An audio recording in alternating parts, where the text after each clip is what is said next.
Tapi yang jelas, zikir gak pernah berhenti.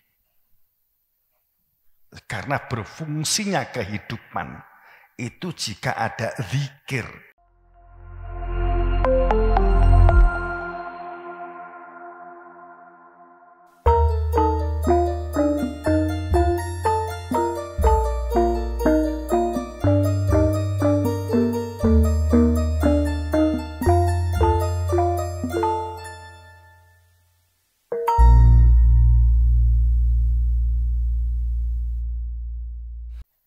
Jadi kalau kita maaf saya nggak berani nyebut nanti dimusuhi oke.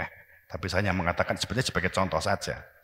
Kalau ada satu kelompok tertentu, umpamanya begitu.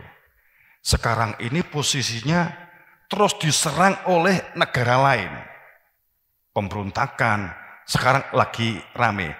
Ini pengungsian besar-besaran Taliban. Kan itu ya. Gak untuk diunek nih. Lah, kemudian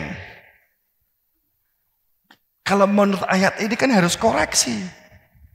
Berarti ada model imannya ini dalam prasangka atau merasa iman atau memang orang iman. Islam karena pakaian atau memang Islam. Memang sebagai orang iman atau rumongsone iman. Beda kan? Wong iman karo wong sing rumongsane iman lak beda kan? Rumangsamu iki wekmu po? Heeh. Kapan kowe tuku? Ya mbuh. Rumongsane kowe ki iman po? Iya. Kapan kowe bersaksi?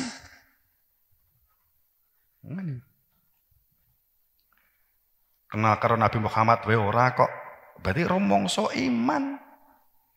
Karena menganggap Nabi Muhammad itu dianggap sebagai subjek, dianggap unsur subjeknya gitu loh. Kalau sebagai Nur Muhammadnya, Nabi Muhammad nggak akan pernah terputus, nggak berhenti, nggak meninggal dunia. Wa Muhammad ini Rasul. Nek dilihat bukan fisiknya Muhammad, wa Muhammad Rasul. Seperti Rasul-Rasul terdahulu. Yang kalau al-aqibahi nggak akan pernah terputus.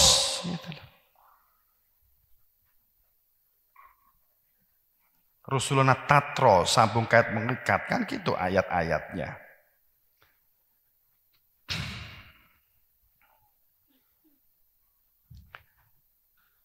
Jika itu kebenaran akan ditampakkan, akan silih berganti. Untuk sampai mereka tandang kebenaran al-haq, itu adalah adanya risalah. Ini kan hanya sebuah ayat.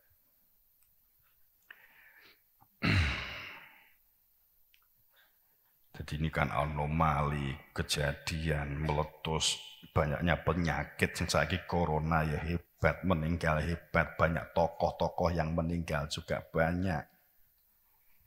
Gitu.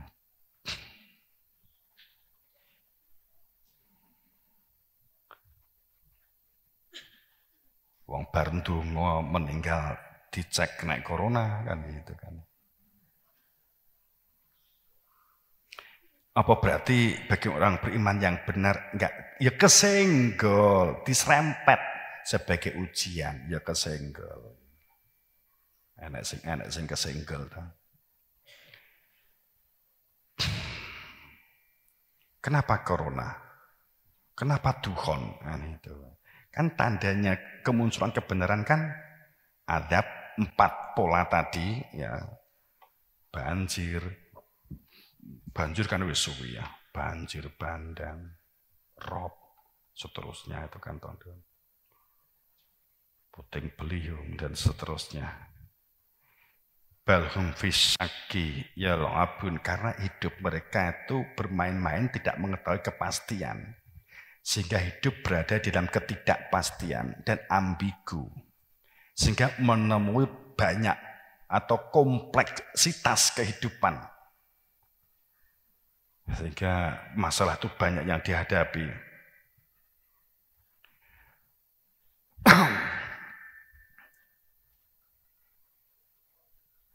Sebenarnya penyampaian risalah kebenaran supaya berada di dalam al-haq min rabbik, bukan pembenaran hasil kesepakatan kemudian dianggap sebagai yang benar. Akan terjadi sebuah akumulasi pembenaran akibat sebuah intuisi dan pemikiran dianggap sebagai keyakinan padahal kosong. Maka saat banyak terjadilah akumulasi benturan di antara orang-orang yang menganggap dirinya sebagai yang benar, tapi sebenarnya tidak dalam kebenaran itu. Ya, seandainya kita berkata seperti itu, karena tidak mengetahui yang pasti, sehingga yang artinya tidak mengetahui yang pasti itu apa sih? Dikira yang tentram, yang sejahtera itu rogo. Sehingga banyak orang berpikir membuat perencanaan program dunia mensejahterakan rakyat, menaikkan gaji sekian, ben sejahtera. Faktanya sejahtera apa? Karena orientasinya angka, justru biasanya tidak makin sejahtera, semakin tomak. Biasanya begitu. Apa berarti nggak boleh nyekel duit? Nyekel loh. Ning nerimo cukup po gitu loh. Nek gak nyekel poso. Gak iso mangan, alhamdulillah. Tuwunan gak iso mangan, berarti aku ora mati, berarti aku mulai cepet iki kan gitu. Ya gampangannya kan ngono gitu loh, artinya itu kan ekstrimnya kan. Ya ndelok kancamu to, kancamu enek sing iso mangan ya moro ya gak apa-apa. Itu kan kalau kepedulian itu terbangun kan kita nggak akan kebingungan gitu loh ya. Karena mereka bermain-main dalam kehidupan berdunia. Dunia untuk dunia. Tidak mengetahui dunia itu fungsinya sebagai alat media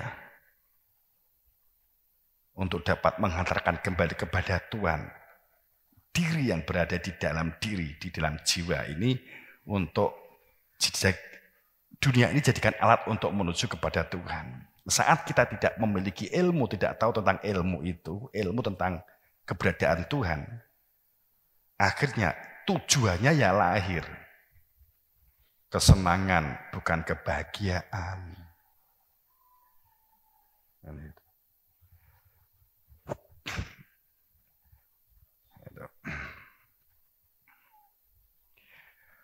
Maka ya sanas, maka ya akan ada satu mereka itu diliputi manusia ini oleh adab yang terus menerus.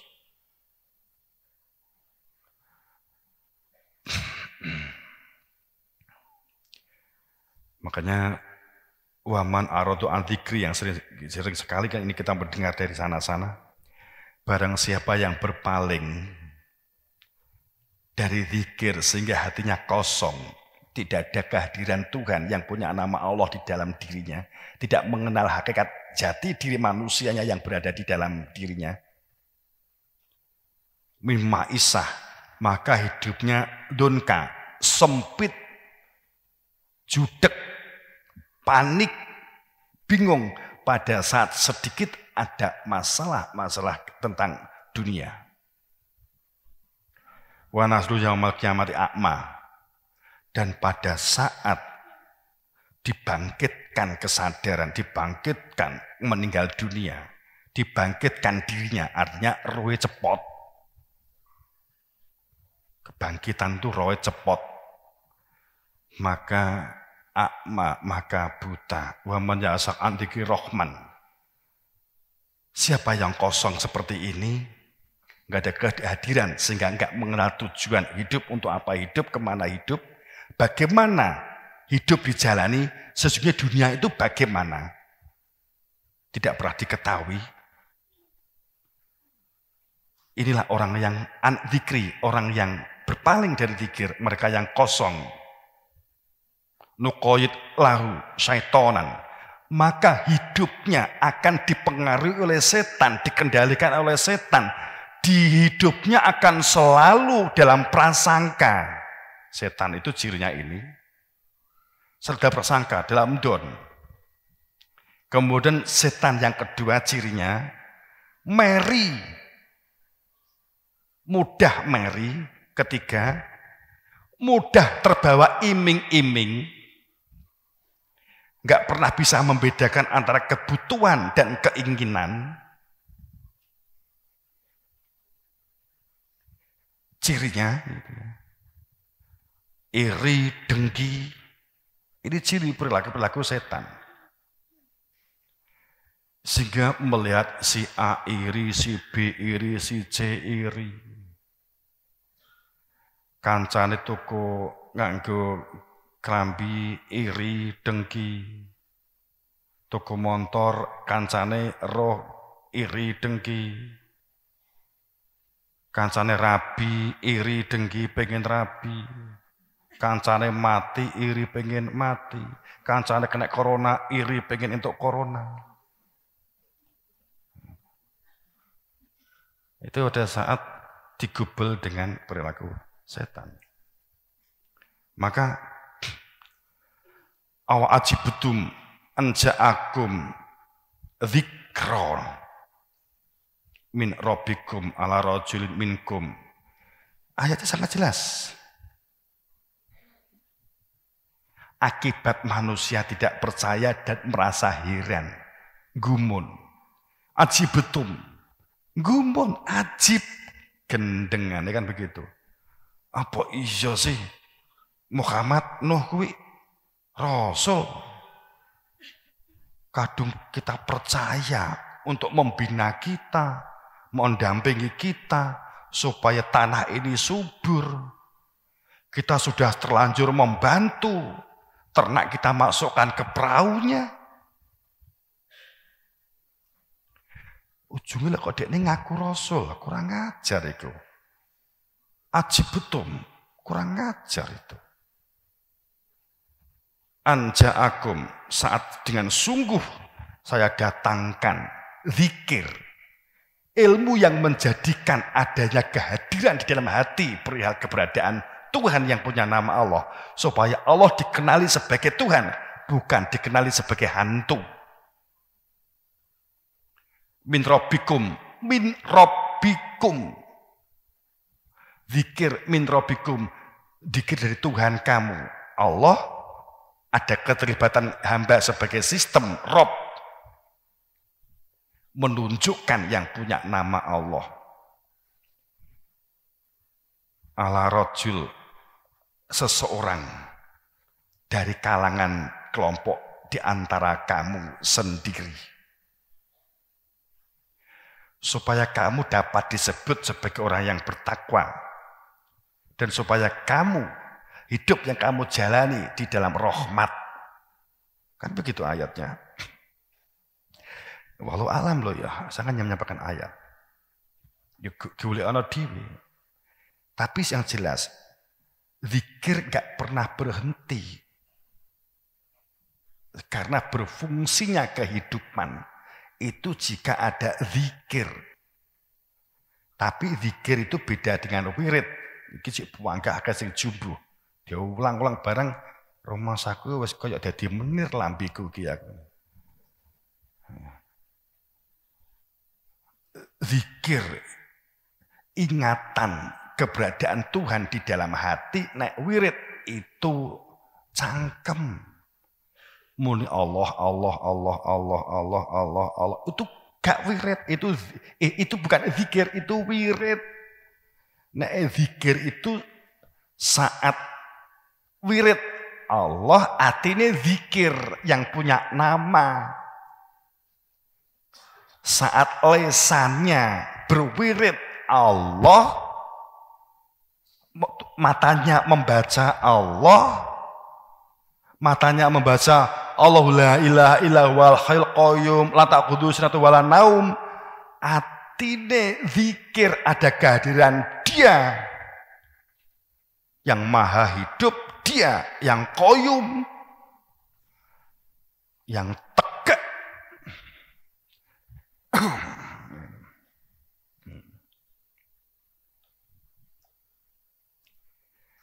Namun pada saat orang sudah terlanjur pembenaran yang terlalu lama dianggap sebagai kebenaran.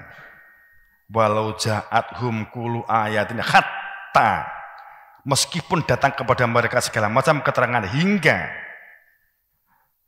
apa yang mereka saksikan ditolak sehingga sampai munculnya azab. Barawul adzabul alim.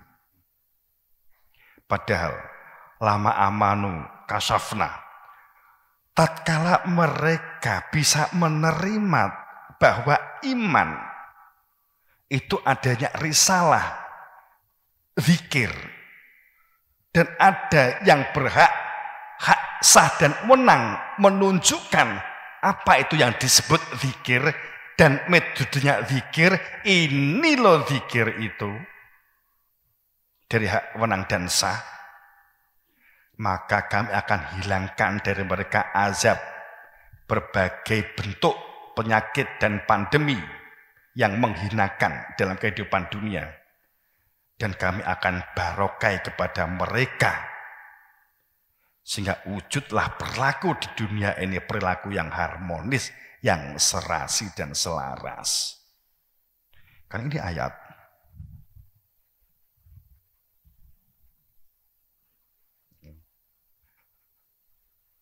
Wa mimman khalaqna ummah yahduna bil haqq wa bihi ya'dilun. Wa mimman iki gak dibantah lo ya. Wa mimman khalaqna ummah. Pakai di antara kamu khalaqna itu menggunakan mutakalim, menggunakan tatap muka, mukotob, yahduna mudore bil haq, berarti bebarengan. Arab ya. Jadi wa memang, dan di antara manusia pasti kami jadikan dari setiap umat, pasti di antara kalian setiap umat itu selalu ada yahduna, pemberi hidayah, supaya wujud yang disebut dengan hidayah itu bukan perspektif hidayah bil haq, hidayah itu disertainya adanya kepastian kita menjalani hidup itu, mengetahui pasti, mengetahui hakikat manusia mana, hakikat Allah itu di mana sih yang punya nama Allah itu, wabihi yang adilun, dan dengan hakikat dan dengan kepastian, dengan sesuatu yang bersifat pasti. Tujuan hidup untuk apa? Kemana kita hidup? Kita tuh manusia, yang disebut manusia yang mana? Ya'dilun, maka akan adil, maka akan makmur, maka akan tertata hanya jika mengetahui kepastian hidup itu ada hakikatnya, bukan masalah lahir. Tuh. Jamaah rahimakumullah, kira begitu. Dah banyak, kemudian hanya tutupan begini. Alam ya'ni ladina amanu atasana qulubuhum li dzikrillah. Belumkah saatnya, waktunya orang-orang yang beriman hatinya untuk tunduk, digerakkan karena kesadaran adanya kehadiran Tuhan di dalam hatinya. Sehingga dengan adanya kehadiran menjadi nyata, kita nggak bisa apa-apa tanpa dengan Dia. Maka kita berproses menuju kepada Dia dengan potensi yang telah Allah anugerahkan di dalam diri kita, akal kita, tangan kita, kaki kita, mata kita, potensi sosial kita, potensi kehidupan masyarakat, potensi memakmurkan buminya.